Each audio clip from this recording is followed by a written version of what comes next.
دول محطتين كهرباء، وهتعمل عندنا واحدة جديدة، وادي اللي هو إبراهيم حماد يعني كتر خير الراجل ابتدى افتتاح هذه المحطة الجديدة. من جريدة الوطن أيضا مشاهدي الكرام نقرأ: معلمة تجلد تلميذا من أسيوط 20 جلدة لأنه عرضها بعد أن طلبت من التلاميذ الأدب والسكوت.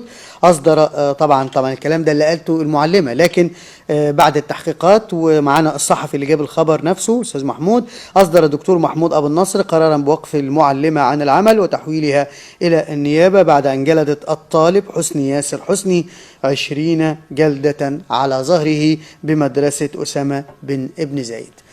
أستاذ محمود، أنت صاحب هذا السبق وهذا الخبر، بنقول تفاصيله إيه؟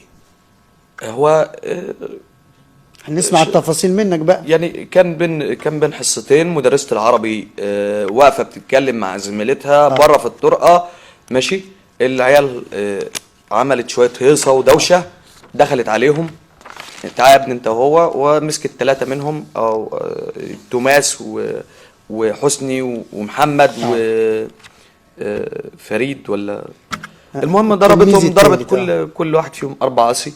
فحسني ده يعني طالب غلبان كده، سمين، هو بدين شويه، فبيقول لها ابله انا ما عملتش حاجه عشان اتضرب، فانت بتعارضني. فهو غلبان خالص، فنزلت فيه ضرب بالجلده لحد ما خلت يعني الدم تكبد تحت الجلد. الصور اللي انت رافعها على الوطن.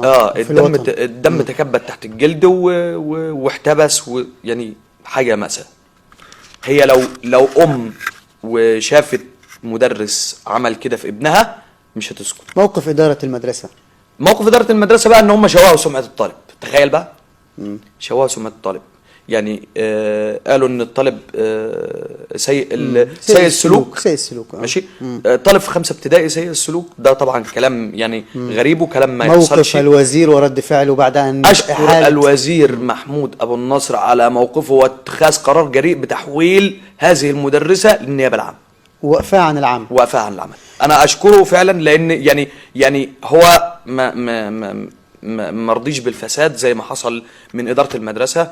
وانا بطلب من الاستاذ عبد الفتاح ابو شامه وكيل وزاره التربيه والتعليم، لو مش سمعنا وفي اداره على كمان ينقل له المعلومه او ينقل عنه المعلومه، بطالبه ان هو ما يساعدش في التعليم على الفساد.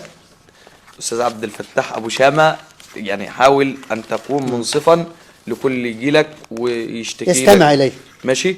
وعامة في الاخر الموضوع قدام النيابة، والنيابة هي الفيصل. واحنا بنشكر كل المسؤولين اللي تدخلوا في الموضوع طبعا، لان مناصرة المظلوم او نصرة المظلوم واجب علينا كلنا كاعلاميين، ونقل الصورة حتى لا يتمادى الظالم في ظلمه.